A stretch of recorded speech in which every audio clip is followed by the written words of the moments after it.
Hey, everybody, welcome to another edition of NasCard Radio. This is episode of 137 of NasCard Radio, where trading cards and racing meet. I'm your pal Val, and with me is Texas Tornado Ken, Beansball Card Blog. How are you?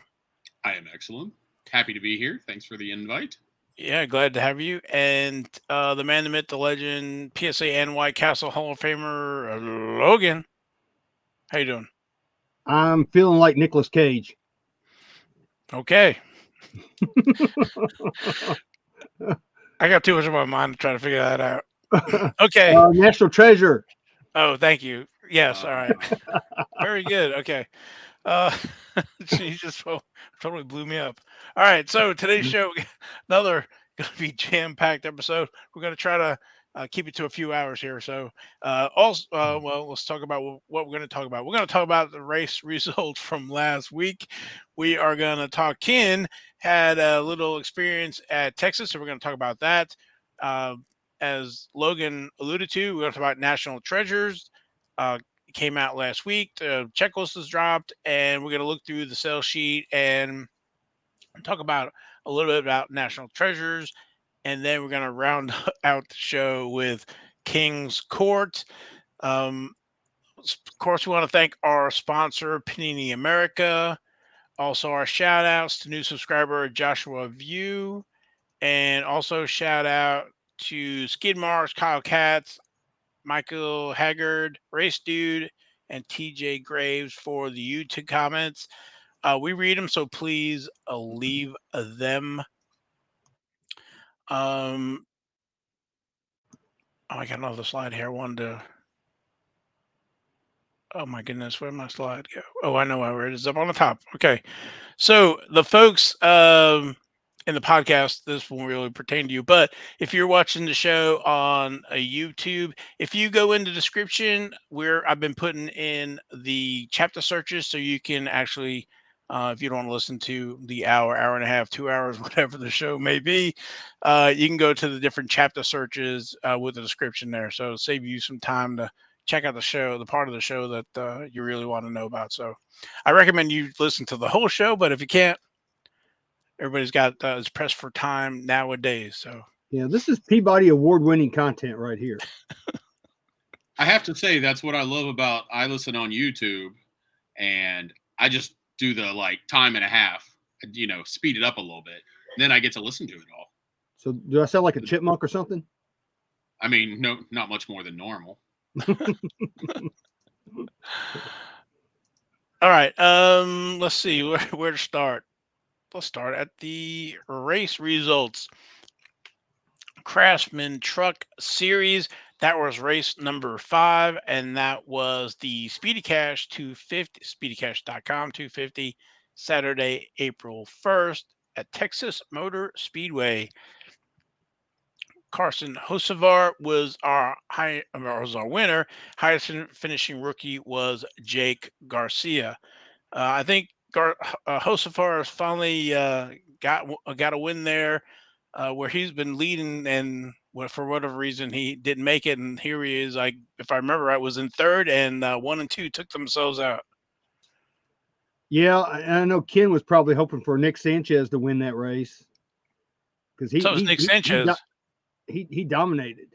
Yeah, I know, and it was like the the seas parted, and Hocevar was like nobody's around him, and yeah, exactly. So of course, he's been leading, and then either the uh, caution flag comes out or whatever on a restart and ends up losing it, whatever. So was glad to see him win. I just still have memories of him trying to get in. Was it into the next round of the playoffs or whatever, and he was like 1 point short or whatever, and he thought he was in. He was totally crushed. So anyway, let's go to Carson Hocevar and his rookie cards. You'll find them in 2022 Donruss. Those are the cards there to the left. That one up on the top, that's a 101 signature. So that's been already snagged. I grabbed that off of eBay.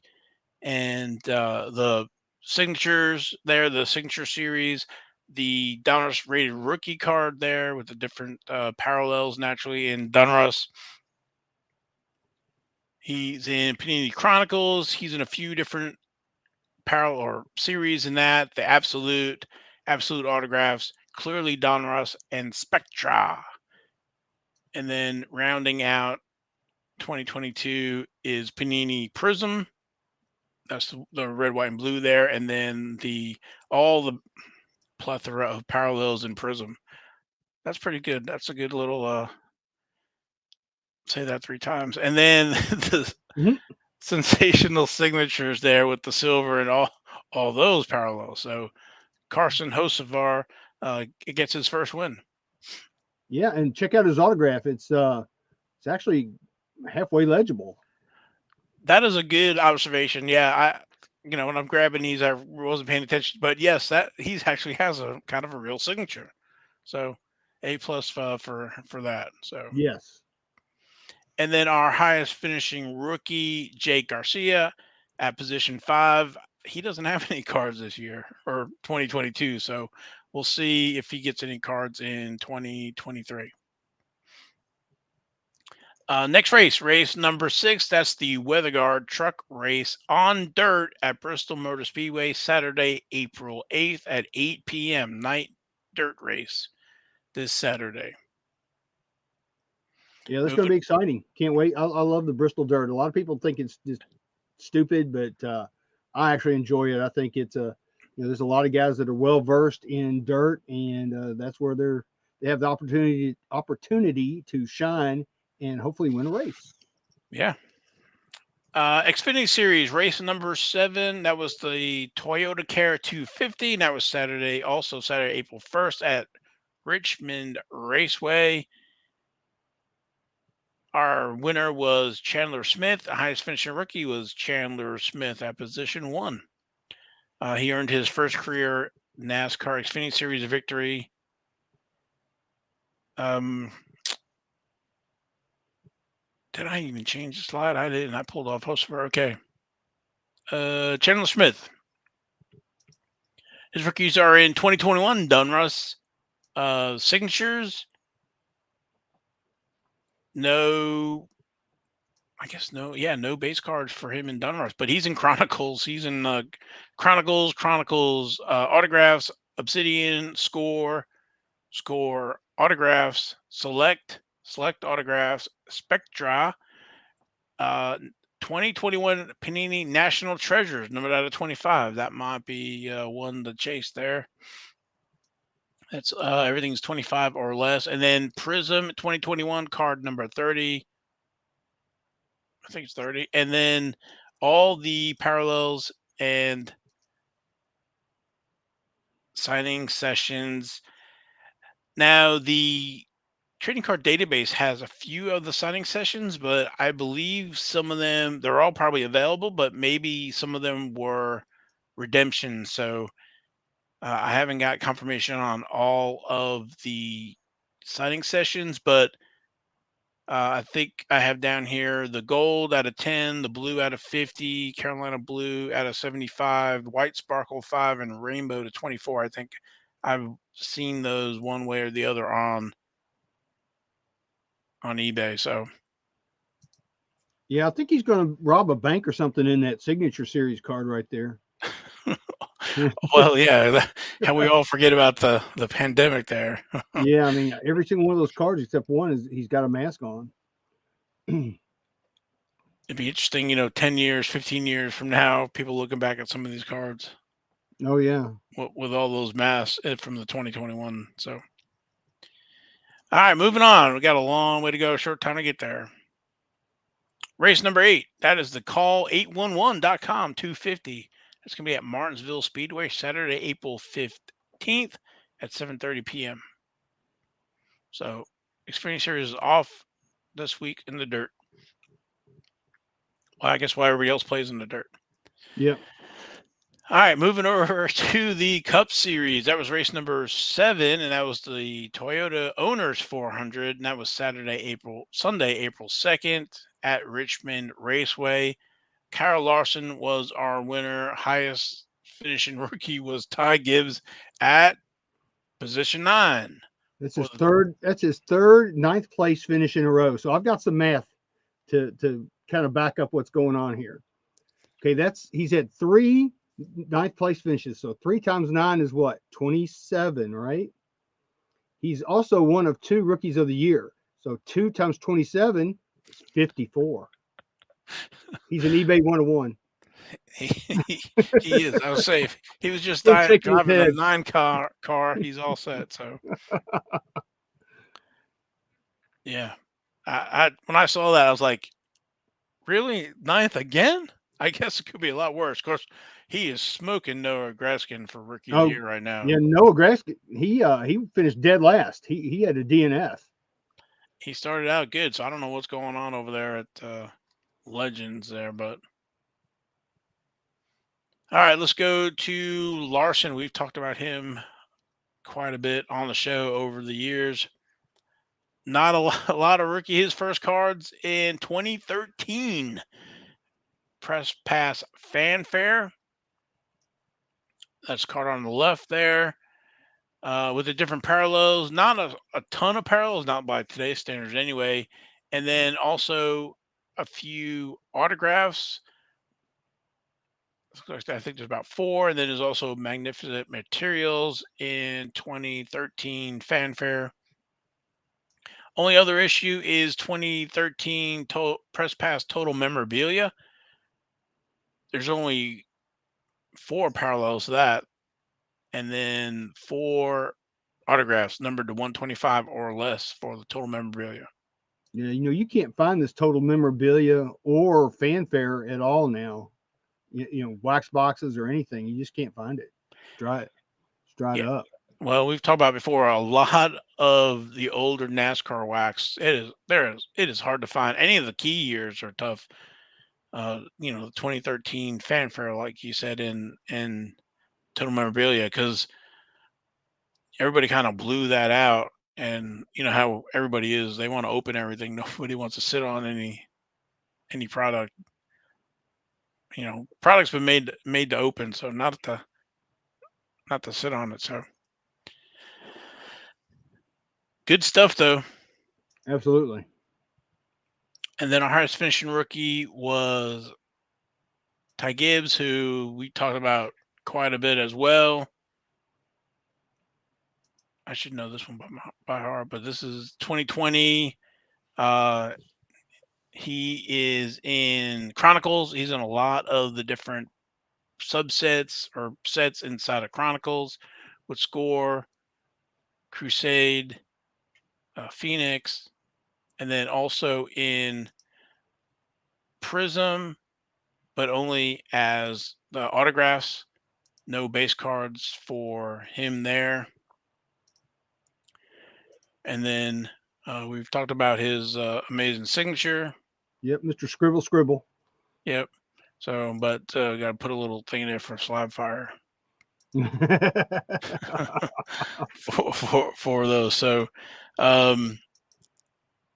next race number 8 is going to be the Food City Dirt Race, Bristol Motor Speedway, Sunday, April 9th at 7 p.m. So Sunday night race.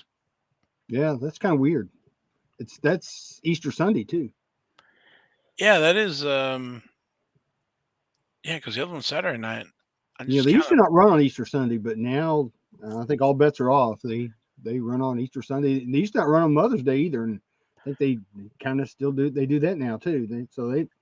There's no holiday that's sacred anymore. Not when they can be, bringing tens of thousands of fans in. So only so many weekends in a year. That's true. I was going to say, I don't know, I'll just deviate real quick, but I guess it was a few years where actually they would start the next year in the previous year. So like in December, they would start.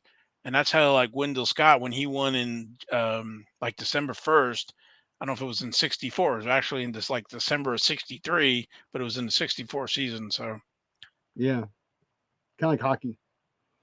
yeah, kind of. But all right, let's move on. Let's Formula One. That was the 2023 Rolex Australian Grand Prix, and that was Sunday, April 2nd at South Melbourne, Victoria. Shout out to all our listeners in Australia. Mhm. I thought that was a NASCAR race there with all those restarts. Oh my gosh, they had the they had the safety car out a couple times, which they before the race they were talking about. Well, we shouldn't see the safety car and blah blah blah. And yeah, we saw the safety car quite a bit.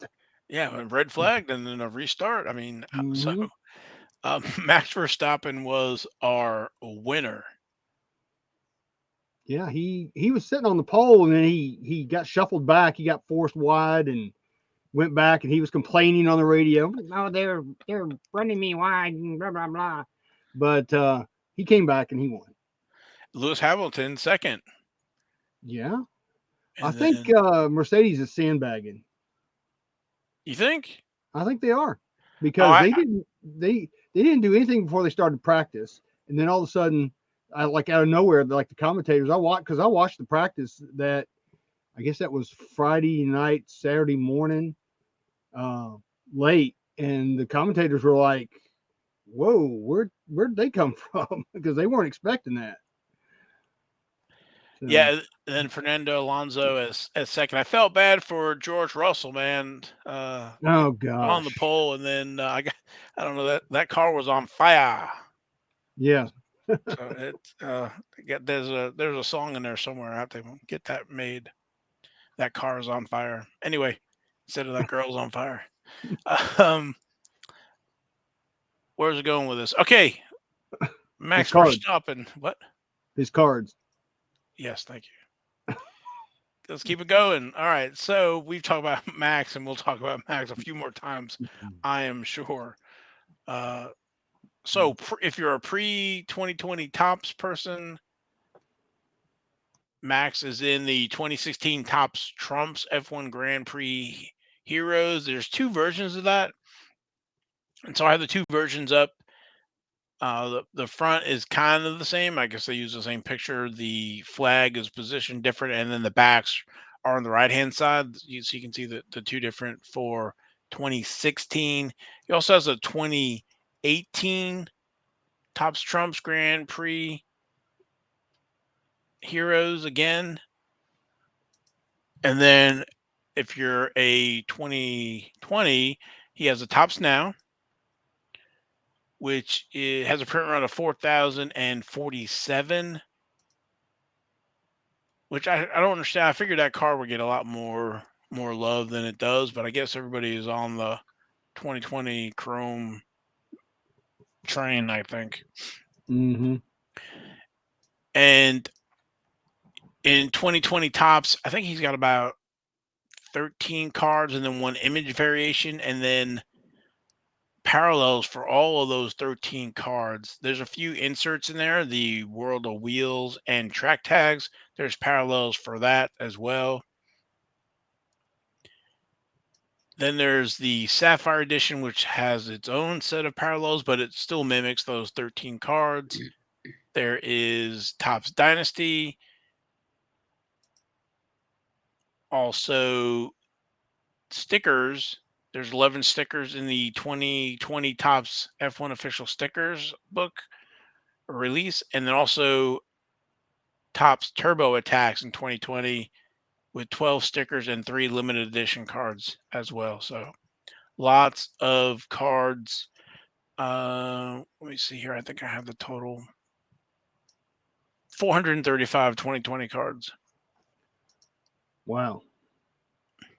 Yeah, I don't think we have that problem in NASCAR. I know No. Ken doesn't have that problem in Indy, so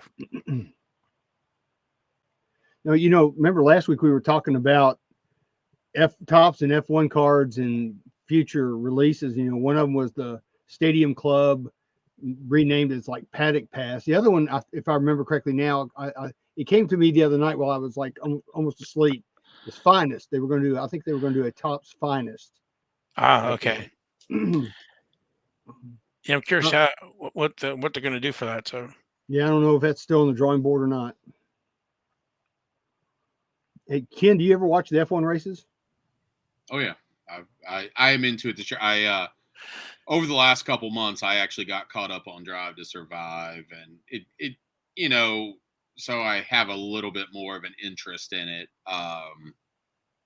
Yeah, so I watched the race the other night, but I kind of dozed off because, as we're going to talk about, I went to the track on Saturday. Well, I got up at 4:15 Saturday morning, went all the way through, watched WrestleMania on Saturday night, and then the race came on at midnight my time. Mhm. So I had it on, but I kind of dozed and everything. But I caught a lot of the red flags and a lot of that. So yes, I have been watching this year. I've already watched more than I did all last year. So there you go. Cool, man. Next race. Race number 4 is going to be the Azerbaijan Grand Prix, and that's going to be Sunday, April 30th. So they got a few weeks off at 7 Wow. a.m. Eastern. The Spring Baku break. Circuit, Baku Circuit Court. Sorry, Baku City Circuit.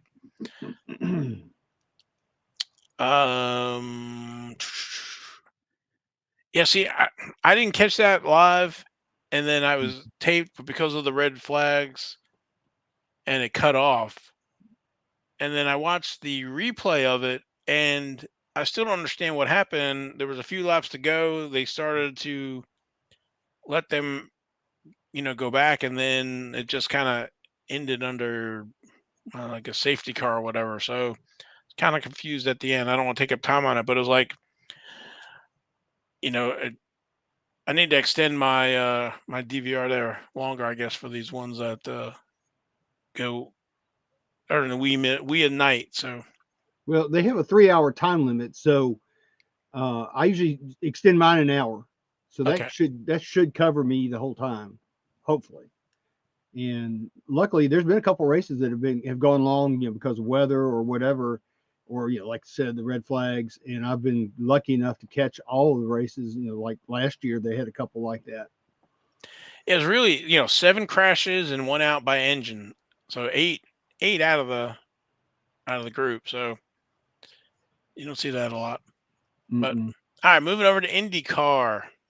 That was the 2023 XPEL 375, Sunday, April 2nd at Texas Motor Speedway. Josef Newgarden was our winner. Patricia Ward was second. Yeah, I think he came in second last week too, didn't he? Or last race too, didn't he, Ken? Yeah, I think he ended up finishing second. He was leading the race and had something, I think, where there was something wrong, like the gear didn't change or something strange Oh happened. yeah. I can't remember. Yeah, I mean, I think he so lost the gear or whatever.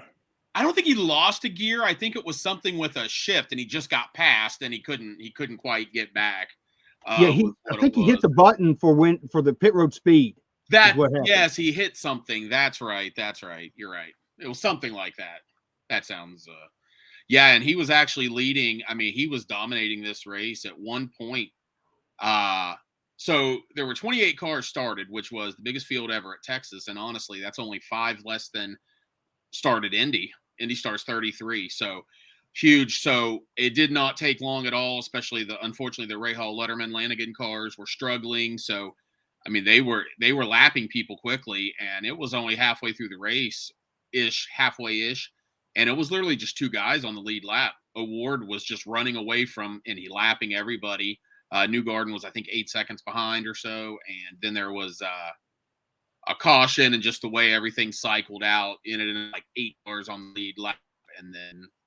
But yeah, Award. I mean, I get it. I'm no Award fan by any stretch of the imagination, but yeah, he had some heartbreak last week, and I mean, at least during that middle portion of the race, he was. I mean, he had a rocket ship. I hate using that term. I hate when they use that term for a car, but it was what it was, and he was running away. Newgarden was hanging on, but yeah, so pretty rough for old Pato, but he is. But you finish second first 2 races of the year, you're probably going to be leading the points, and he is. Mm-hmm. Josef Newgarden, card wise, I think we talked about it before. Looks like the only thing that trading card database shows is the 2017 the Green Light IndyCar Series. I think those are the cards that came um, with the car, the Matchbox cars. And they don't even have driver photos. They're like the name and maybe the team logo or the driver logo, something like that. They're very those I cards guess are they're showing two versions. One, and then the other one with the 2017 Verizon IndyCar Series champion. So. Oh, he might, yeah, because they'll do a die cast of the champion each year. Like they had the Willpower 64s at the track at the the merch tent. Yeah, we need some IndyCar cards. Yes. So that's it for him. And then next race is going to be Sunday, April 16th at 3 p.m. And that's going to be the Acura Grand Prix of Long Beach. And the Grand Prix of Long Beach is an IndyCar Series race held on the street circuit in downtown Long Beach, California. 85 laps, 167.28 miles. That's going to be a cool race. That's always a good race. It's definitely the number two. It's definitely the number 2 race on the schedule. If you're not, you want to win Indy, but you also want to win Long Beach. That's the other. They've gone in and out of tracks, and gone to tracks, gone away from tracks, gone back. But I mean, it's I think about 30 something years that they've been going to Long Beach without pause. Wow. Yeah, and that's PSA's located near there too. But no cards to grade. Yeah. Just think they're going to have pickleball cards before they have oh my goodness, IndyCar cards. Sad but true. Yeah. Sad but true. Yeah. So, speaking of IndyCar, we'll go to our next segment. Ken, you had a little experience. You mentioned it kind of briefly as you went to Texas Motor Speedway. So yeah, I was up there. I went Saturday. I did not actually go to the race. It would have been much more pleasant to go because this was the first year, at least since I've lived down here, that the race was in the spring. It had been a early to mid June race ever since I'd been down here, where it's usually 100 degrees. And you guys know from going to the track, and anybody that goes to the track, if it's 100 degrees, outside, it feels like 120 inside the track with all the concrete and everything. So definitely pleasant. And I think that made for the better racing, kind of going back to just the race just momentarily. This consensus online seems to be that this was the best Texas race in a long time. And I do think that probably has something to do with being in the spring. They did some other things. They put an extra session in there to try and rubber up the second groove, which allowed guys to run a little higher. But yeah, I think the difference in it being, 80 degrees on Saturday, 75, 80 degrees, Sunday, 75, 80 degrees versus being 100 made a huge difference in the racing. So there was that. But yeah, I went down to the track. Mrs. Bean's Ball Card Blog and I went up on Saturday. So you guys had talked about the Ganassi racing packs. So I thought I'd give a little bit of an update. So they had them at St. Pete, and I believe it was come to the American Legion tent, and they were doing something. I don't think I ever saw how they were giving them away, but they were there. I don't know how. So at Laguna, I think were they at Laguna Seca a couple weeks ago? Not IndyCar, but one of the sports car series. They were giving them away. Sebring. They were at Sebring. Yes. Sebring. Sorry. Mm-hmm. I think they were there giving them away again. I'm not sure how they were. So, I was hoping that was kind of what was going to be on Saturday. Unfortunately, it didn't work that way. I went up when I first got there, and then we went down and did the autograph signing, and I came and checked back on the way out. And what he told me was that the Ganassi drivers actually had the packs. They were doing some military appreciation type stuff. So if people had like American Legion stuff on, who was, the tent I was at and is a Ganassi car sponsor, American Legion is, they're on Alex Palou's car. But the drivers, if they saw somebody with like military type stuff on, that's who they were giving the packs to. So, unfortunately I, was not able to get any of those, which stinks. But in my opinion, if they're going to give them out and only give them to certain people like that, I'm glad they're giving them to the military people. So, Yep. I'll get off my soapbox now. What I did notice though was that in place of normal hero cards, which are traditionally, you guys know, the hero cards are always bigger than a standard card size. Now, while these cards that were in the Ganassi packs are bigger than standard card size, they're not by much. They're just a little bit bigger. But it appears that the drivers, like for autograph sessions and whatnot, they're using those specific cards in place of hero cards. So I can't remember which of the drivers it was. I'm having a brain fart. But anyway, like they had what looked like basically it was a brown cardboard box, but it was like our set boxes, like our 800 count boxes, but it was probably like 1,000. And they had them in there, and that's what they were doing. They were signing and giving those away. Speaking of cards and talking about normal size cards, I forgot to mention this to you guys before. I think I may have tagged you during the St. Pete. Did you see where there were some Gainbridge was doing some Colton Hurd cards that they were giving away? Mm-hmm. Okay, so you do remember. Okay, so while we were in line for the autograph session, there were people coming around like, hey, do you want a Colton Hurd card? They had Colton Hurd and is it Nick Sanchez that drives the Gainbridge truck? Yes. He was on it too. It was both of them. I apologize. I don't have the dang things here to show you, but they're basically trading card size, and they were giving those away, and they were specific to the event because they had Texas Motor Speedway on there. Both of them were wearing cowboy hats, which we just call hats down here. But so there's a little something if you're a Colton Hurd fan, and I'm going to guess they're probably doing that for the truck races too with Nick Sanchez. And like I said, these ones actually said Texas Motor Speedway. So, there's a little something extra out there because Colton Hurd is another guy that doesn't have any certified trading cards, at least that I know of. So these are like promotional giveaways, but you know what? So were the STP cards that, we talk about a lot. Those were promotional giveaways.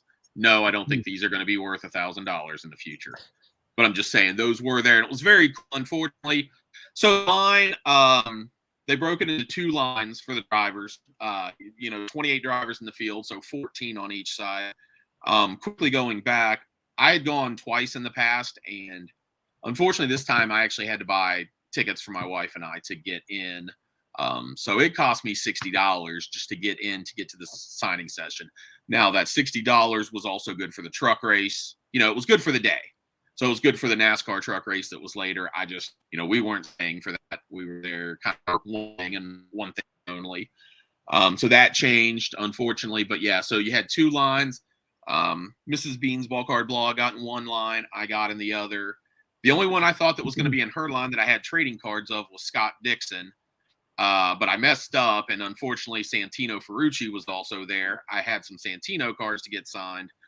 But missed out on those. So pretty disappointed in those because you guys know that I am a Santino fan. But yeah, so was able to get some cards signed as we've talked about, y'all have talked about multiple times.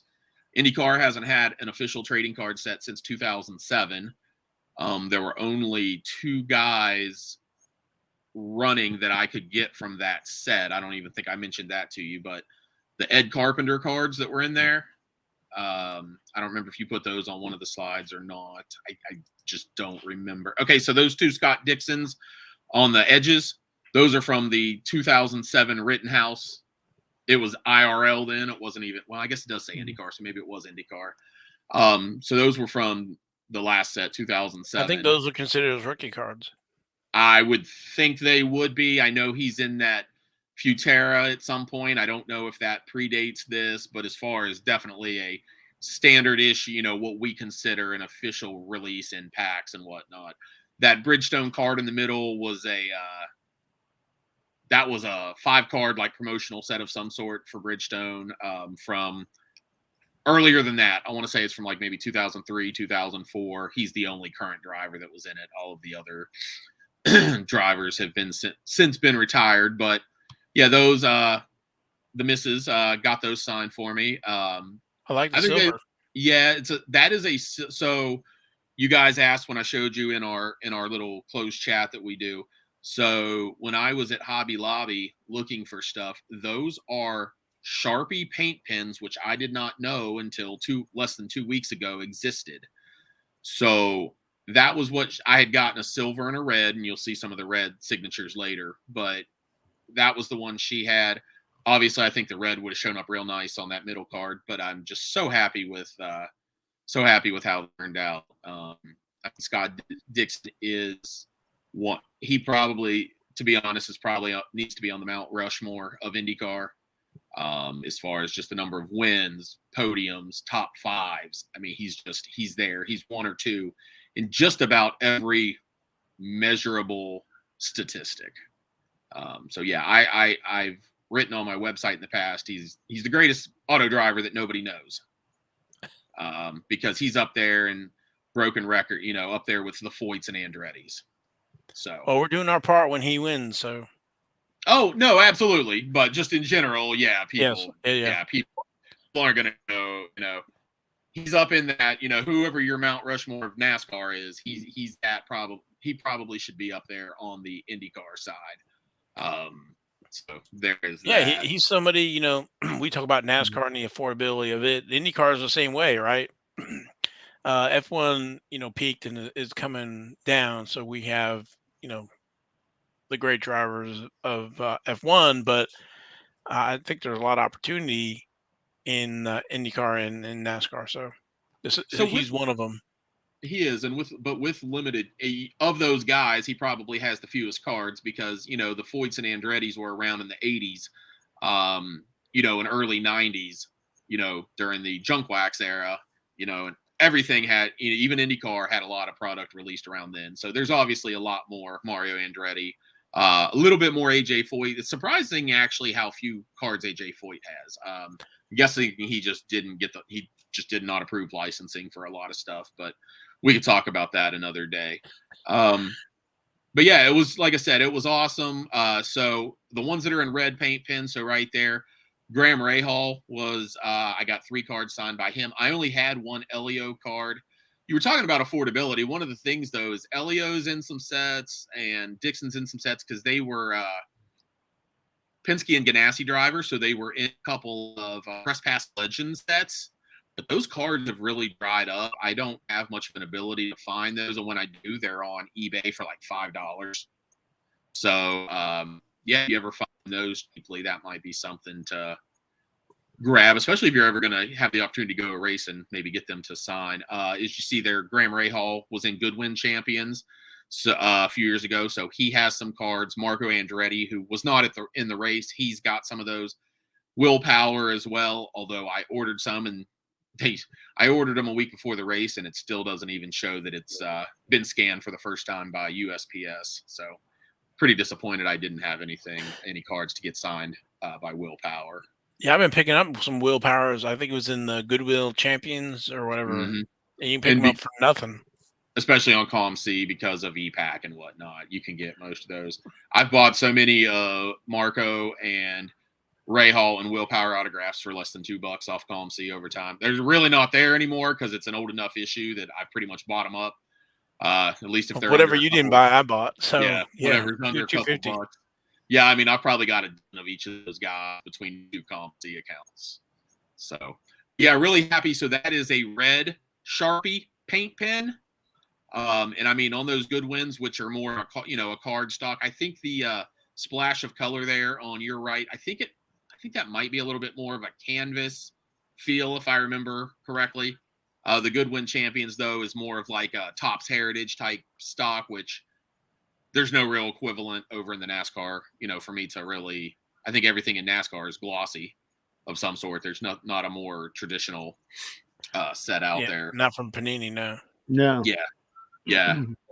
Or yeah, I said the one might be canvas, might be like those old Press Pass Motorsports Masters that you guys know I like the signatures on so much because they're canvas and they just they soak up that ink so well and just look so beautiful.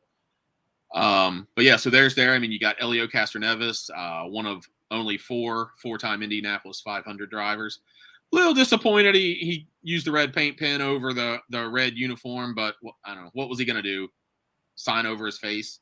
I mean, I wouldn't have complained. But I understand why a driver wouldn't do that. So can't really Yeah, fault. there's not many drivers that would. Usually, they'll do what he did there, or they'll sign it either above their head or on, Mhm. turn the card sideways and go. I've seen some of the old time NASCAR guys on their '88 Max cards do that. So like Buddy Arrington and stuff. So Yep. Yeah, something else nice in these is, now that we see Romain Grosjean. So I told you I had to buy 2 tickets, so it cost me 60 to get in. I got 21 cards signed. 20 of them came out great. As you can see on the Sapphire Gold there, that's numbered out of 50, it got smeared, but that was totally my fault. That was, totally my finger ended up in it too quickly. That paint pen dries in about 10 seconds, but apparently that was long. That was still too long for me. I actually put my finger on it, which was, like I said, it sucks because it was a card numbered out of 50. But those were the only 2 Grosjean cards that I had. so that's part of the casualty, though, when you have a line like that. So you got driver after driver after driver, and you're shuffling cards in and out. Mhm. You need time to dry. Then you also need to pull cards out for the next guy, or if you have them in a, did you have them in a book? You have them in top loaders? How did you? So since you want to talk about that, that's awesome. So I talked to my friend Bo, 1 Million Cubs. I know you guys Yeah. know him Mm-hmm. well. So I had asked him because in a Twitter chat he had talked about what he does because he goes to spring training every year and gets autographs, and he puts them. He got like, so this is why I was at Hobby Lobby and found those Sharpies. He uses like an artist like watercolor book, that's got the thicker paper stock, and then he uses like the photo corners, Mm-hmm. puts them on the corners and sticks them in. And I got the book was going to do that, and I thought exactly what you said about shuffling them. And I'm like, okay, maybe that's not a good idea because I don't know who's going to be together. I've got to now flip pages to find these. So what I actually did is something that I've done on TTMs before. So I took, so I had some cereal boxes. So I just cut them apart, the big part. And then I would actually use those same photo corners. And like on the one with Grosjean, I think I had 7 cards on there. So I was like, hey, can you sign these 2? And I turned them because these 2 were the horizontal cards. Everything else was vertical. So he signed it. So where he signed it and where it smeared was actually right at the top. So that's why where I grabbed it, and that's how I think it got smeared. But all of the other autographs turned out well. So this is definitely something I'll do again. I've done that in the past with TTMs, so that the athlete doesn't have to. They don't have to shuffle through cards. They don't have to put a bunch of cards back in. They don't sit one on top of another and it smear. So that was the thinking on that. And, if anybody's interested in seeing exactly what I did, I have some pictures. I'm on Instagram at Beans Ball Card Blog. You can send me a message there, or Twitter. I'm Beans B Card Blog, but would be happy to show anyone what I did. But yep, that's how I handled those. So Callum Ilott. So if you buy the F1, or if you do the F1 cards, he's in 2020. That's the only one he's in. So happy with how that red pen showed up on those 2 cards. Just absolutely gorgeous. Yeah, those look nice. Yeah, I was so happy with how those turned out. And Christian Lundgaard, he's actually was the first one in my line. And I briefly mentioned to him, so you guys know I used to live in Indianapolis. Well, my card shop up there was Indy Card Exchange.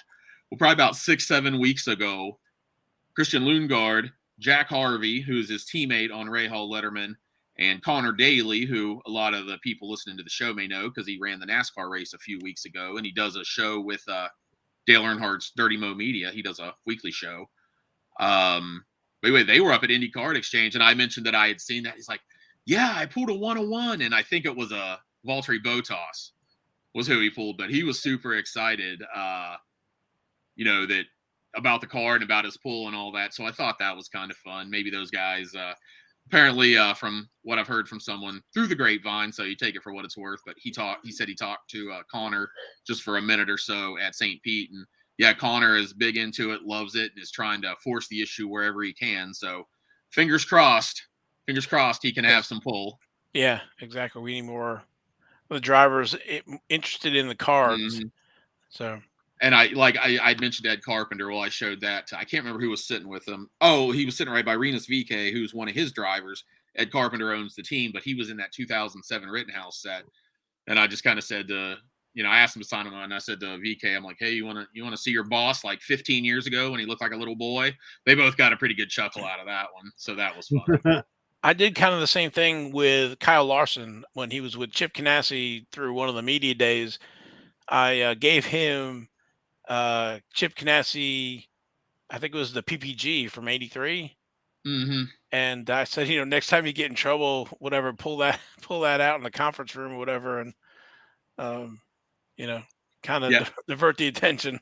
Yeah, I have some of those I'd love to get signed, but obviously this is just it's purely just a driver signing. So, but yeah, Right. I definitely have some of those. Yeah, and it's just little things like that you get to slightly interact for just a moment, and it kind of breaks up the monotony for them of thank you, you're welcome, because most people are just getting the hero card going through. So it breaks it up a little bit, and I got to say that despite their how these guys can come off sometimes, because I mean they're competitors and you catch them in a bad moment and they can be a little gruff, but everyone that I dealt with was kind, and it's pretty much been that way every time I've gone through an autograph signing or been in the garage and caught them. The one that was a little surprising, he was a little gruff, was Will Power, because he is definitely like a people person. Well, there was a practice before the autograph signing, and I didn't see the practice. I didn't realize that, he was having some challenges with his car. So fair that he wasn't necessarily, in the most chipper mood. He had other things on his mind. So completely understood after. For me, I wasn't taken aback. He was not rude or anything. He was just very to the point. He had a lot going on in his head. So completely get it. But yeah, so that's what I did. Any follow-up ended up, so I think between my wife and I, we got all 28 drivers because everybody has their hero cards they sign. Like I said, there were, some guys we didn't get pictured there. Didn't get the Ed Carpenter's pictured. Elio. Yeah, I think everybody I had a card of, we saw other than Ed Carpenter. So yeah, it was, and it's fun to get these, because what I'll do is I'll eventually send these over to my buddy Garrett at Slab City, and I'll send these off to get to go to PSA to get mostly for just the encapsulation for the consistency. Yeah, they're going to certify the autograph, but it's not really why I'm doing it. But in time, I'm going to get all of these over there, and they'll match some others, because some other guys in the F1 group that we've talked about, I had bought a couple of Christian Lundgaard ones that he had signed for him, so I bought those off of him a couple months ago, and we'll send those off, and just something unique to add to my collection. And with a lot of these guys not having cards, it's pretty rare. You get a whole lot of these. Yeah, so make your own collectible. So was Michael Andretti there signing? No, again, with him being a car owner, I didn't take anything for him. He might have signed had I been in the garage area or something. Knowing what I know, he probably wouldn't. He's just tough to get. He's a busy man. He's the car owner, no differently than Chip Ganassi is.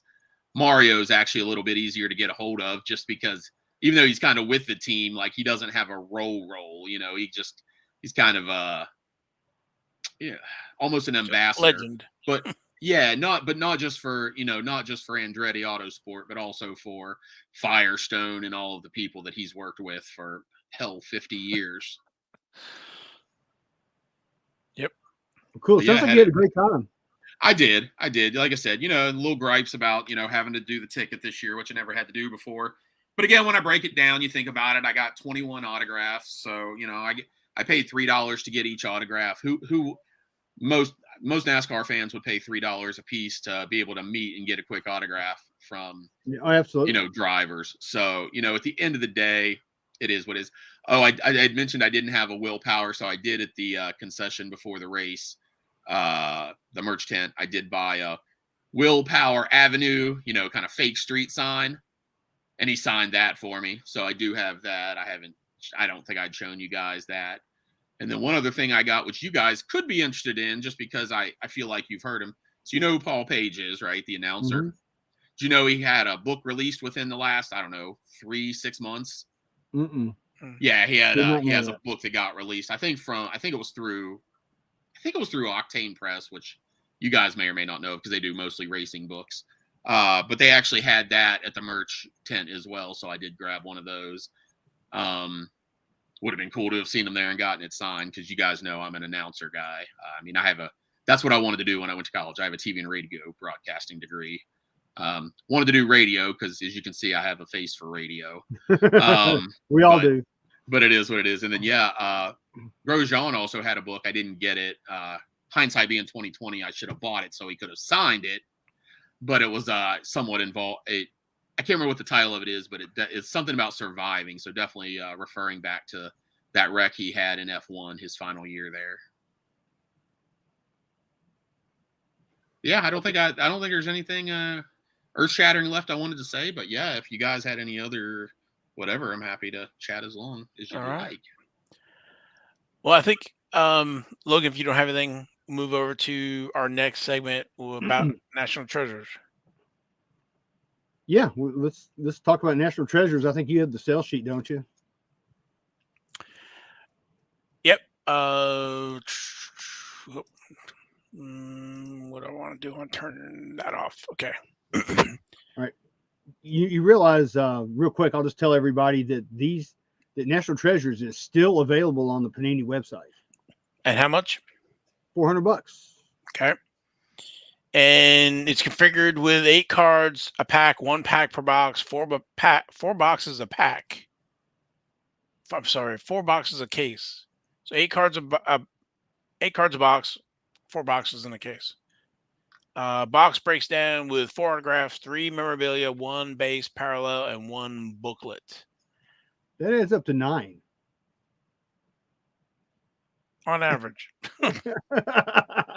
Can I raise my hand here just to ask a question? Yeah. So just to clarify, you said 8 cards per pack. Oh, okay, never mind. 8 cards per pack, 1 pack per box. Okay, never mind. I'll just go back and hide it. No, not a problem. So I think I want to say it's 2016. They've been putting this out. I think it was 1 year they didn't have NT, but for the most part, this is this is the high end for NASCAR. It's high risk, high reward for NT. Here some of the samples, kind of what they look like. The booklets are, there's some pretty amazing booklets, and then there's some other booklets that are very underwhelming as well, where you can get 2 pieces of sheet metal, jumbo sheet metal or jumbo fabric, but then you could get the 101s, like the Dale Jr. there with the Chevy patch. There's some pretty epic patches in there, which we'll see. And then the base card is in the middle. A lot of rookie patches in it. I don't remember it being this heavy with rookies, but again, this is kind of not my wheelhouse collecting. This is one of the things I'm more of a Donruss type set builder type guy. So you can do that in National Treasures, but it is it's an epic build. Yeah, it is. The set is like, I think that if you collect the base set, it's 116 cards, and 6 of those are those rookie patch autos. And they've done that in the past, where they've had the rookie patch autos as part of the base set. So that makes getting the base set a little bit tougher. So here is the checklist here with checklist down here. Yeah, so 110 cards, serial numbered all 25. There you have the different parallels with the hollow silver to 15, gold to 10, and hollow platinum blue 101s. You have the base cards. There's the midnight set in there, subset in there, and then the rookies 107 to 116. I'm just looking at some of the Corey Haim, Carson Hocevar, Ferrucci, Parsons, Tony Brendinger, and Zachary Tinkle. And then your patches are BJ McLeod, Colby Howard, Matt Mills, Nick Sanchez, Tyler Akram, and Sammy Smith. So have you seen how Sammy Smith is signing his autograph now? Yeah, it's super small. He's got two S's. Yeah, two S's. They overlap. Yeah, It's kind of like Scott Speed. Remember his autograph, Ken? with the dollar sign or whatever, $2 Yeah, signs. yeah. Scott Speed was almost like a dollar sign kind of thing. He definitely was not money. No. Get some change back. Anyway, there's a lot of what would you call them? Parallel? No, not parallel. Insert sets. A lot Oh of gosh, signatures and jumbo hat signatures, your jumbo shoe, which I've seen some of the photos. They just they don't look right. Um, I thought it was a joke where you have this big jumbo like patch and then this square piece of something protruding out of the patch, like it's a piece of the shoe or whatever. It's really weird. it is weird looking. I've actually got a box of National Treasures down here somewhere. I don't know what I did with it. Oh, here it is. I hope I don't get that in this box, honestly, because I just don't like the way they look. Yeah, I thought it was a joke when I saw them. It was really weird looking. So there's legendary signatures. Again, There's a bunch. it is loaded with stuff. There's some low number stuff in here as well. The mega stars, I get like the Jeff Gordon, I saw numbered out of 2. The Kyle Busch here out of 5. Plenty of Jeff Burton's at 99 though, Oh yeah, and Bob Allison at 99. So yeah. As far as the memorabilia goes, they've got fire suits, gloves, and of course they have the laundry tags off the fire suits. They have shoes, hats, sheet metal, and tires. So they've got a plethora of memorabilia that they're using this year in National Treasures. all you're missing is the engine. You can get enough to put a car together. Just about. So did you see how many cards were in the master set? There's 2,876 cards. If you were able to get every single card in the master set, and within that, there's 858 one of ones. Wow. Yeah. Go ahead. Go ahead. No, I was gonna say doing math. I'm like, you get 101 per case or whatever. So is that 800 and something cases? I don't know. It's who knows. I saw somebody the other day that got two 101 booklets out of their box. Wow. Okay. Yeah. But there's one glaring omission this year in this set that they've had in the past that they don't have this year. It's the cut autos. There's no cut autos here. Really? Okay. So that subset kind of dies then.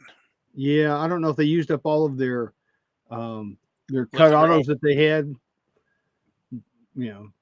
or what the deal was with that. But there's no cut autos this year. I was kind of disappointed with that. I was hoping, every year I hope to get one of those, pull one. I know you like collecting that set.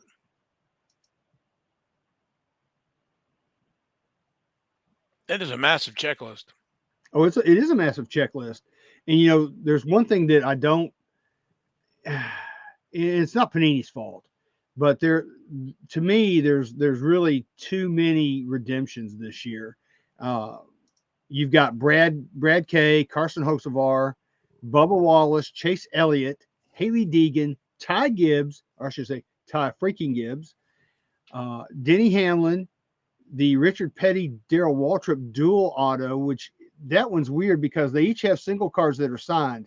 I got a feeling that the cars didn't make it from one place to the other to get the dual signature in time. And then you've got Dale Jarrett and Rusty Wallace redemptions, and the holdup is Rusty Wallace. It always is. He just doesn't freaking care. I mean, it's that simple. And then you've got the Haley Deegan, Tony Breidinger, and Haley's the holdup on that one. And then last but not least, you've got Dale Jr. and Darrell Waltrip. And again, that's like the Petty Waltrip. They each have single cards signed, but the dual's not signed. So I guess I'm sure it probably didn't make it from one place to the other in time. So that's the redemption. So there's way too many redemptions, in my opinion, going on this So year. no mess ups that we know of, like juniors. I don't say notorious for, but juniors helped create. With the Danica didn't sign stuff, and uh, Earnhardt Jr.'s daughter signed some cards as well. Oh yeah, well, she added her signature on there. Yeah. No, I haven't seen any. I think Joey Logano may have done some. I think Oh, I he. I think think you're he. right. Now that you say that, I I wonder think if he had like 2X champ or something. He did something to some of them. yeah. Now that you say that, it kind of jogged my memory. Yeah. But I mean, I like the set this year. Of course, there's some people in there that I say this every year that I don't think belong in there. I mean, like Zachary Tinkle and Jade Buford and guys like that. No offense to those guys at all. Again, but you know, I guess that's why the price point's $400 though. It's affordable. Well, yeah. Now you say that, I was like Derek Cope and Danica Patrick. I don't know if Michael Waltrip's in this or not.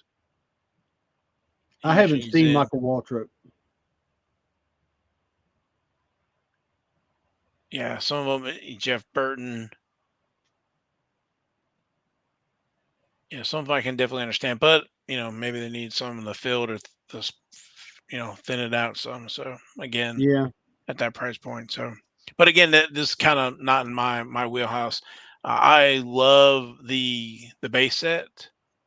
Uh, that is a tough set to build, all numbered 25. yes, it is.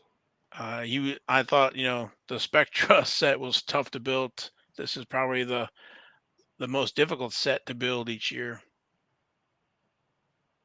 And the rookie patch autographs remind me, people might not remember, but the 2016 certified, it was kind of like this as well. The last 4 or 5 cards of the 2016 certified were rookie patch autographs as well. So I think in 2018 as well.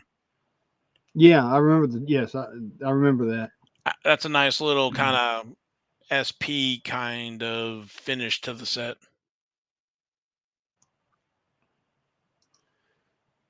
All right. Yeah. So I got some questions for you, Yeah. and they have a lot of different subsets in here. Do you have a favorite subset that you like out of these, or do you just kind of whatever?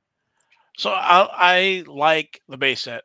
I think that is a difficult challenge, but I don't think it's would be too expensive. I think the rookies might be more of the expensive side.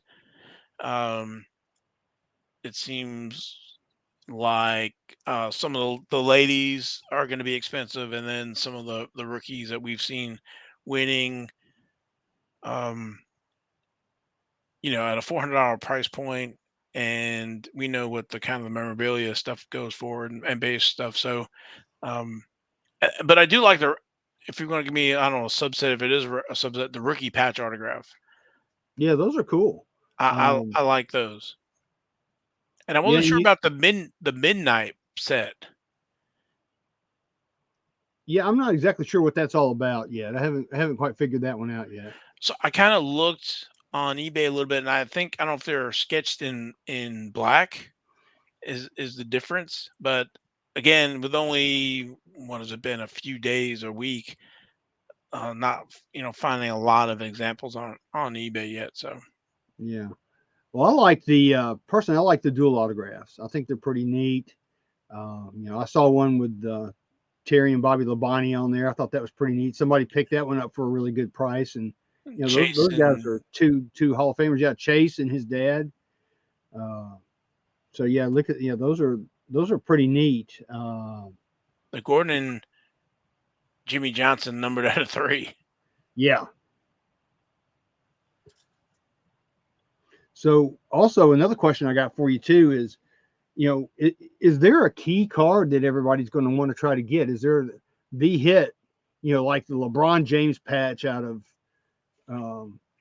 whatever it was? I guess it was National Treasure. No, it wasn't Treasures. National Treasure. I forget what it was. I apologize, but I'm not a basketball Yeah, collector. I think it's the Sammy Smith or Nick Sanchez low number. like the rookie patch autograph midnight, the Nick Sanchez is at a 5.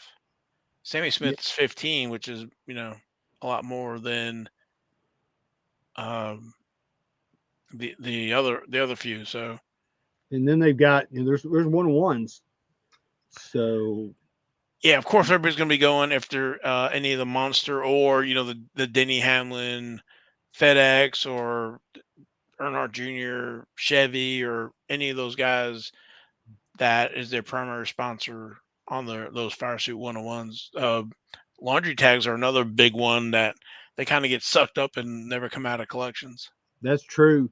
I was looking at some of those, and I'm thinking maybe the Jeff and Jimmy dual auto 1-on-1 would be a pretty hefty card to hit as well out of these. But like I said, to me, there's really not the card that everybody's looking for.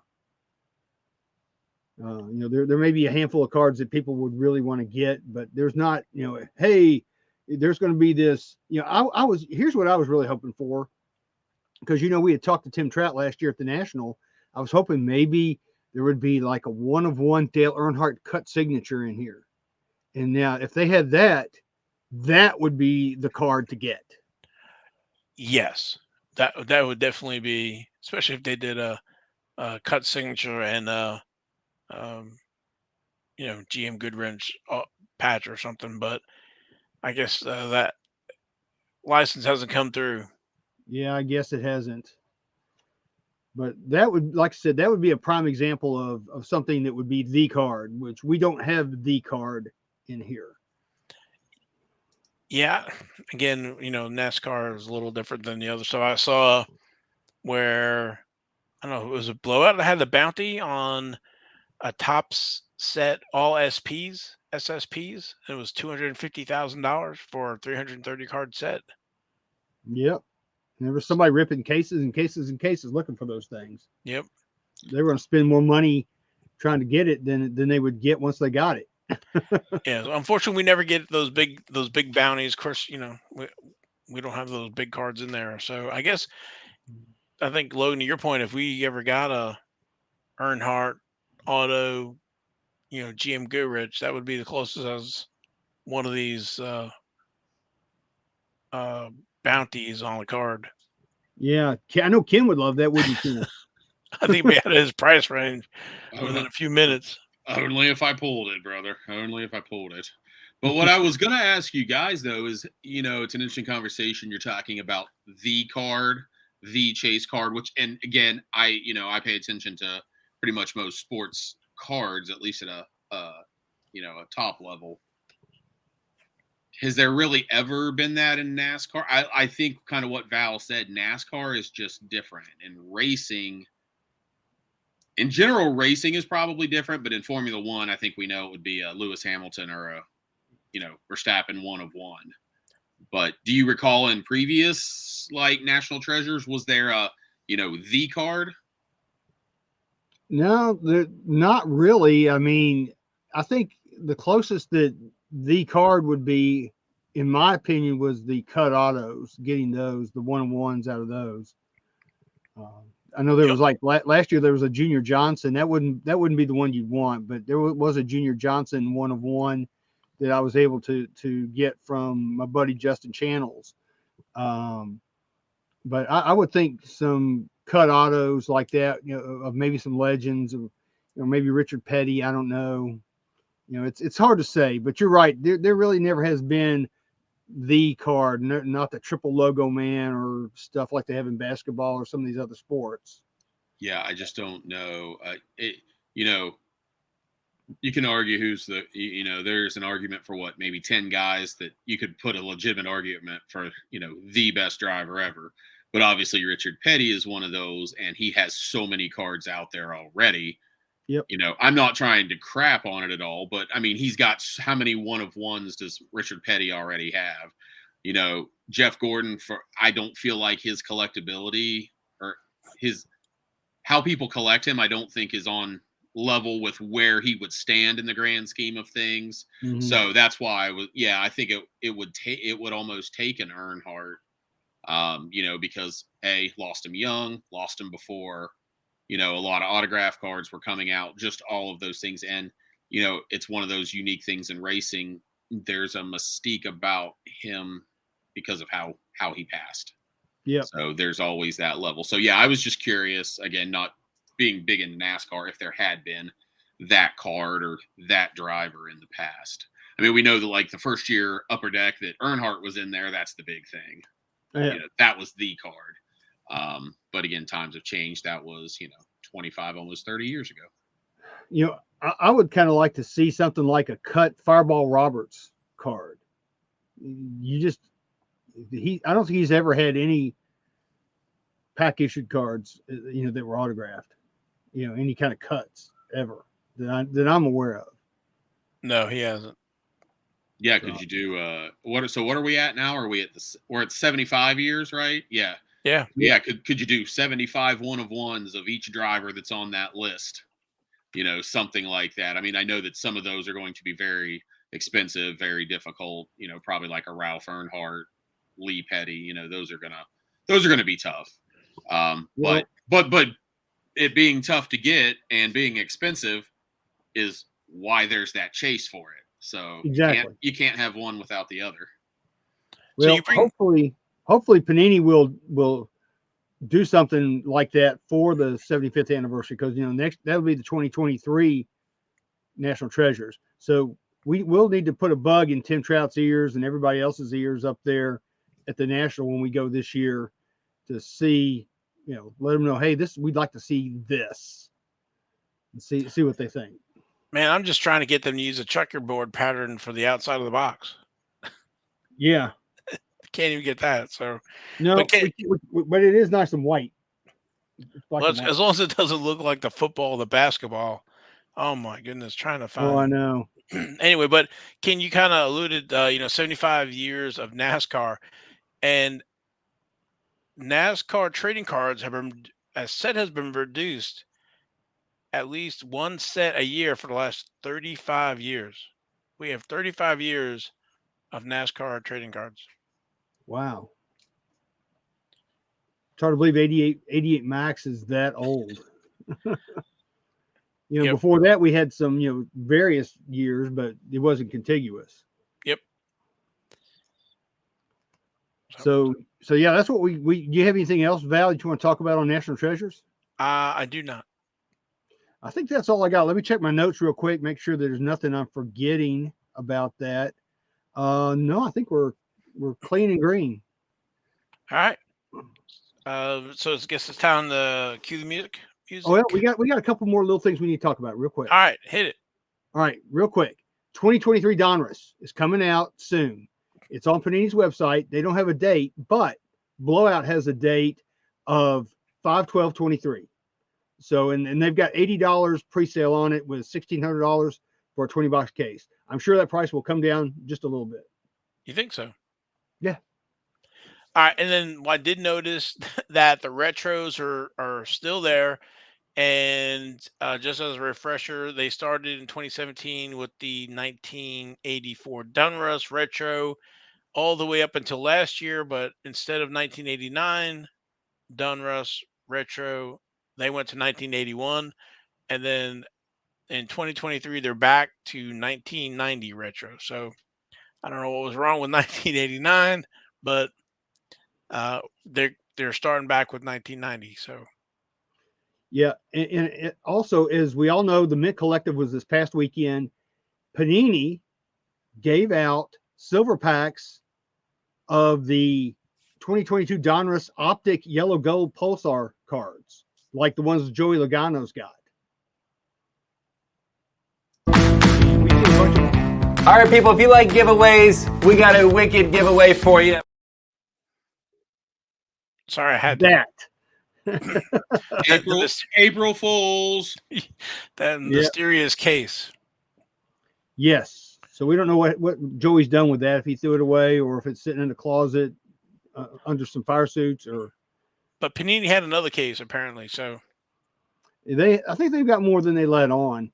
Of course, we all know that was the print mistake where they reversed the Pantone color numbers and they got, instead of the green, they got the yellow or gold or whatever they want to call it. Yeah, it's really confusing because it kind of looks like the gold version is just not numbered. So legit gold is numbered out of 10.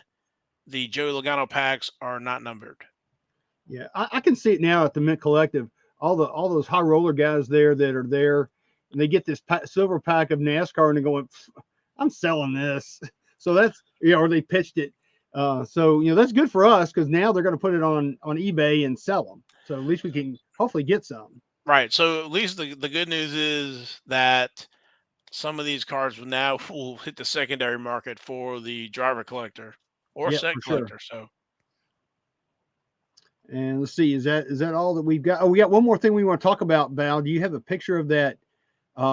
This past week, before we get to King's Court, I want to talk about real quick.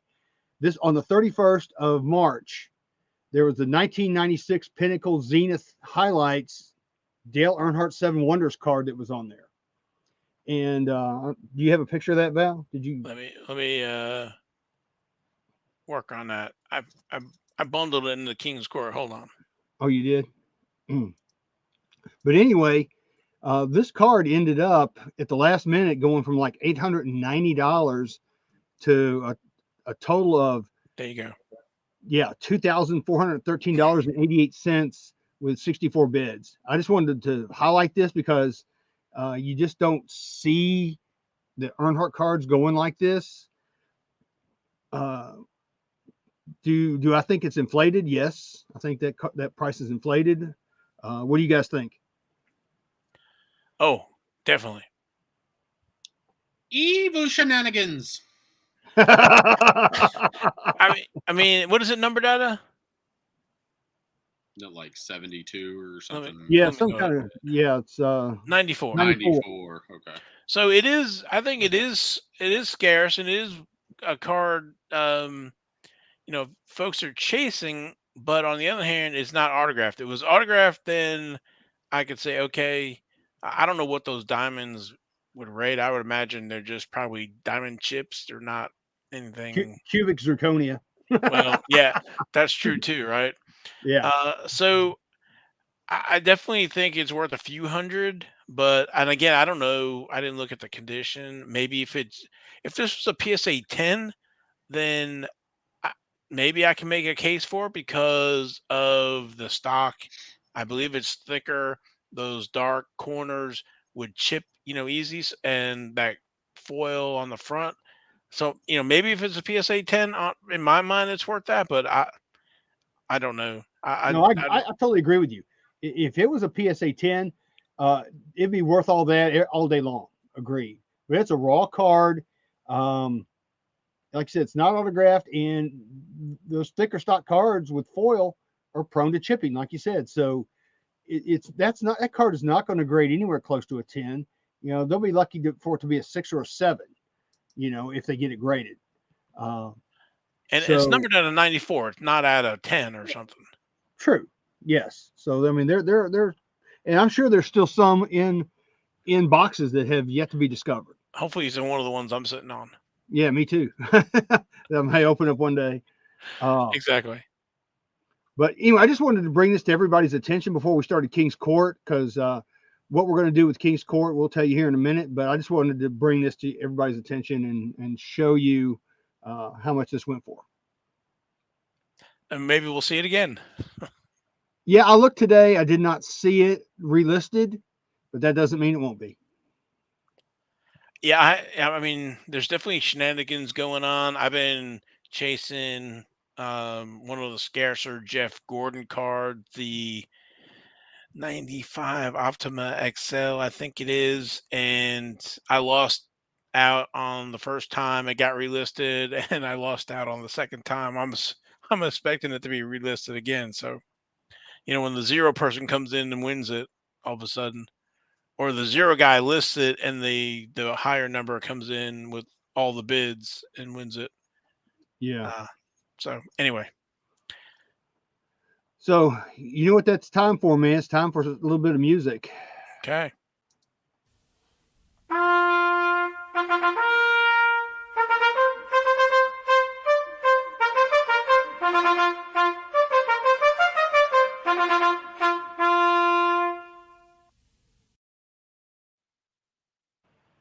Well, by popular demand this week, and this week only, we've got a special King's Court all 2022 National Treasures.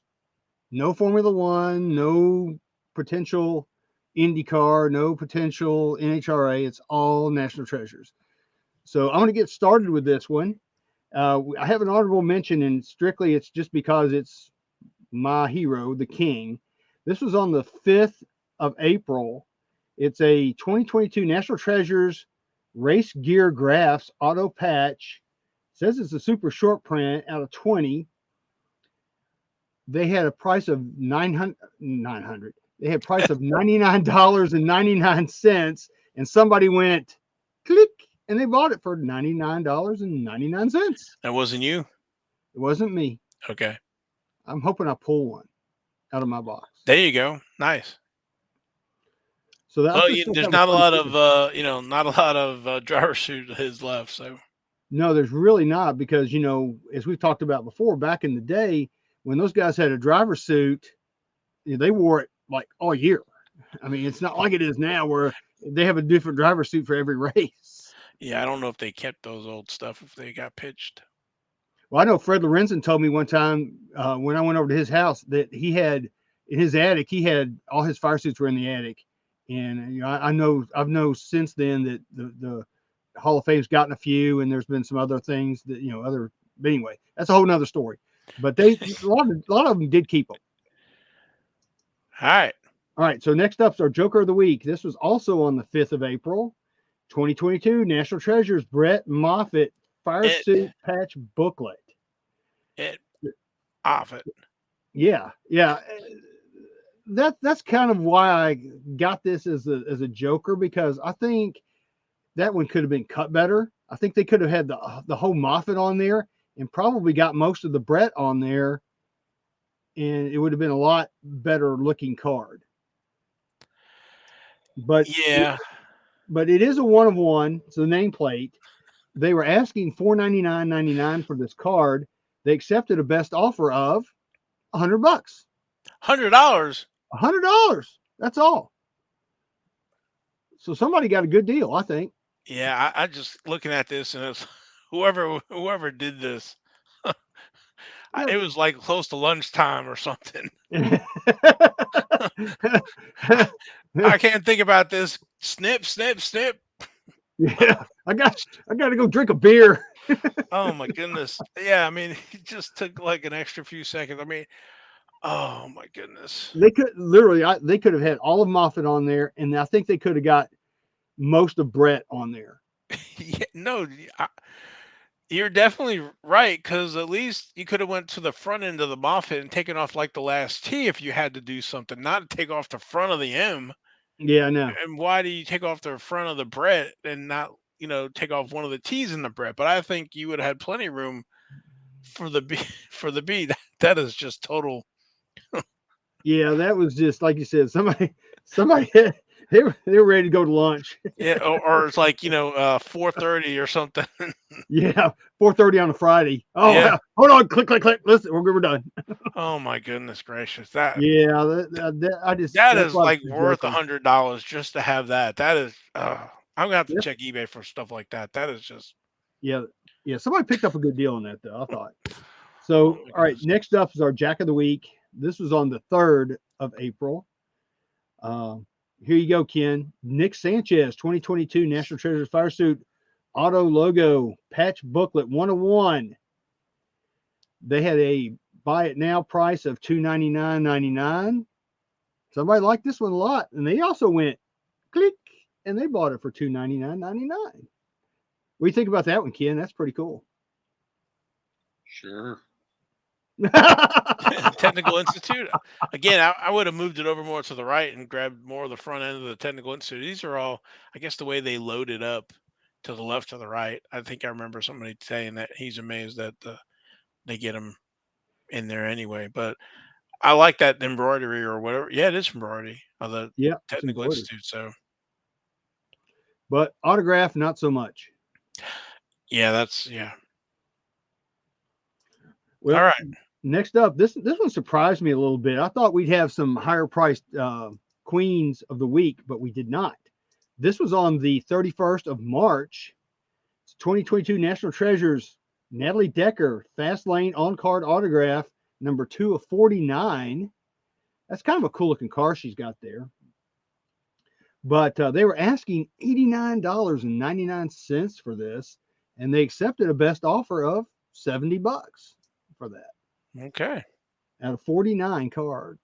So I thought for sure we'd have a Haley that would be $1,000 or something crazy like that, but there was and it's still early in the game. Maybe next week we might have something like that. Yeah, as time goes on, some of these, bigger pieces get opened up. So Ken, we've talked about Natalie Decker's autograph before. She always signs them at that diagonal, the way, Yeah, right. Yeah, she does. She does all her autographs like that on her cards. It's weird. All right. So next up is our King of the Week. This was on the 4th of April. It's a 2022 National Treasures Dale Earnhardt Jr. booklet. It's the Mountain Dew, which, we've seen that one before in other issues. But as you can see, I think that one's silk screened on. That's not. Yeah, it is. It's through a seam, but it's screened on. But this one, they were asking $999.99. And guess what? Again, somebody went click, and they bought it for $999.99. There you go. So somebody really wanted that. And I will say this for Junior, he's got a lot of different cards in this set, but at least he got them signed and got them back to Panini, and they are live in the set. Well, you could have some Mountain Dew collectors, because that's one of his brands. Or that's definitely what I was thinking. Was you probably have a certain amount of Mountain Dew collectors. Absolutely. Well, I know my son likes the Baja Blast, so yeah, if he had Junior had a Baja Blast card. Oh my God, if he had that, he'd be trying to buy it for sure. Tyler would be all over it. Yep. So I know Jason's not here, but do you think that patch? Because he's wearing a blue suit there. Has he got a green Mountain Dew logo on there? Because I'm just like, it looks kind of weird, to see all that. It's right above. I think it's right. Is it right above the wing of the Nationwide? But it could be on a different. It's not on the blue fire suit. He's got other fire suits. Yeah, it looks like it's on a red fire suit. Yeah. Okay, that's what I was wondering, because of that. Just but it looks like it's at it looks like that's it on the angle because of the green around it. It's nitpicking. I just wish that they would do a better job of matching those up. I agree with you. I would love to see the driver wearing the actual fire suit that the patch came from. Just like with the sheet metal, the car pictured, instead of getting, you have on an Earnhardt Jr.'s car or whatever, and you got some crazy color sheet metal that you don't know what car that came from. It wasn't from his normal car, if that makes sense. Yeah, and I get it. It's not, it's not 25 years ago where you had one sponsor for the whole year. I get it. Things are changing. I just feel like those are the little things that they could definitely do better. And let's just call it what it is. It's not exclusive to Panini or NasCar. Well, Brett Moffitt can't even get his full name on the card, so we it's a lot. I think a lot to ask this day and age, but I totally get it. It would have been nice to. I think it adds. If they could do that, it would add a little bit extra.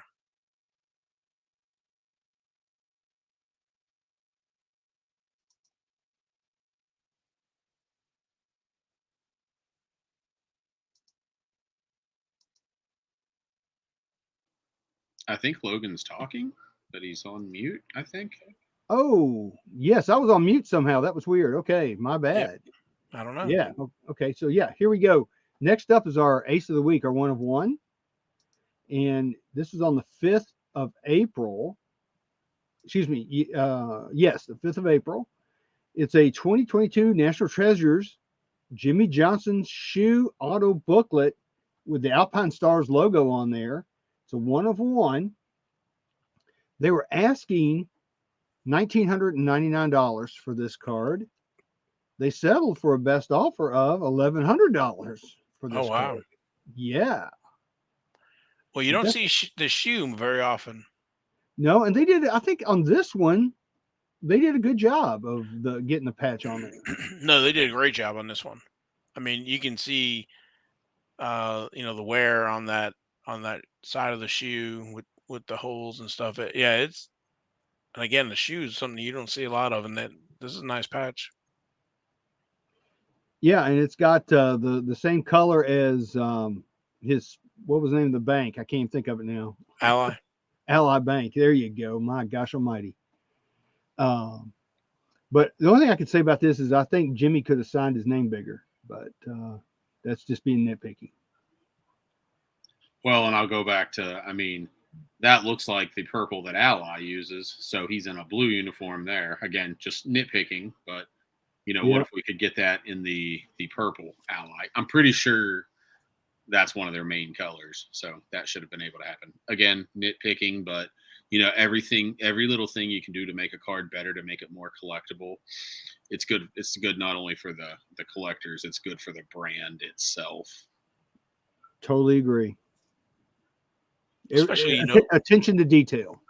Well, at this price point, right? Mm-hmm. This is not, Donruss where you're getting all these massive memorabilia and stuff. This is. Yeah, agreed. Agreed. Yeah, there's a level, like you said, when you're talking Donruss or Chronicles or something like that. I get it.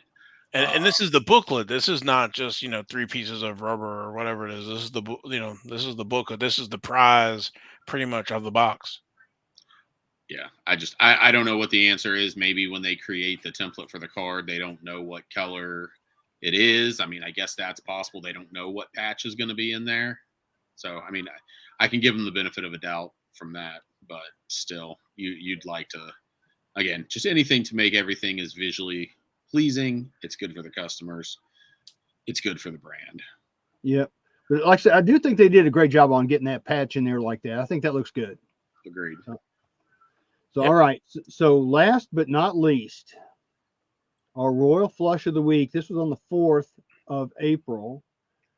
2022 NASCAR National Treasures Jimmy Johnson Patch Auto Booklet 1 of 1, the Lowe's logo. That's a pretty good one. I mean, I think aside from his nameplate, that would be the logo you would want on a card for Jimmy Johnson. Yeah, that's embroidered. It's not screened. That's nice. Yeah, it is. And again, this seller was asking $1,999 for this one, and they settled for a best offer of $1,250. Okay. And it looks like Jimmy signed his name a little bit bigger on this one. Yep. Yeah, it looks they're bigger than the other one. I'll say if you work for Lowe's or something, you got to have this patch. I was going to say, I think if what was paid for the Alpine Stars was paid, then I think this was, maybe even a little bit of a deal. I mean, granted, I stopped following NASCAR years ago, but I can say that Lowe's is the sponsor that I associate with Jimmy Johnson. Ken, I was thinking the same thing. If that other one went for $1,200 and this one went for $1,200, then this was, I think, on the lower end. When you were, Logan, saying, I was figuring maybe $1,500, but so because you look at that patch, that's awesome. Yeah, and they did a good job with that patch too. That one's pretty good. Yep. So it's kind of hit or miss, but they did a great job with that one. Maybe some exec at Lowe's bought that. Something conversation piece for his desk. Oh yeah. You never know. But yeah, that's it. So that's it for this week's special 2022 National Treasures Kings Court. Well, thank you, Logan. That was awesome. It's good to change it up there with the National Treasures Kings Court. So, but Ken, I don't know if you want to give out any of your information. We appreciate you joining us this week, talking about your experience at Texas Motor Speedway and your insight in collecting. Yeah, happy to do it. if you want to follow me, like I said, it's what I've got down there, Beans Ball Card Blog on Instagram. It's probably where I'm most active. I have a YouTube channel as well, but I haven't been posting as of late. On Twitter, Beans B Card Blog. And then I guess if you want to look on eBay, I'm also Beans Ball Card Blog there.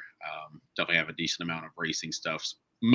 95% Indy stuff. But I am there as well. I so happy to be on, and anytime you guys need me, all you got to do is ask. Yeah, we always love it when you come on, Ken. We appreciate you being on here with us. Just try and do something different. Maybe we can do something in May before the 500. I think that's a date. Sounds good to me. Yeah, sounds good. Logan, anything we miss? Let's see. We've got hashtag skid marks, Ty freaking Gibbs, and hashtag Sledfire. All right. I think that'll do it for us this week. We appreciate everybody watching, listening to the podcast YouTube show. We're celebrating 4 years of NasCard Radio, so you want to tune in for the next few weeks where we're giving away some cards and how you can enter in for those breaks. Yeah, right. Enter for those prizes each week. So again, for me, Logan and Ken, thanks everybody for watching. Shout out to everybody through the U.S. and the world for supporting and downloading the show. So we will catch everybody next week. We're out of here.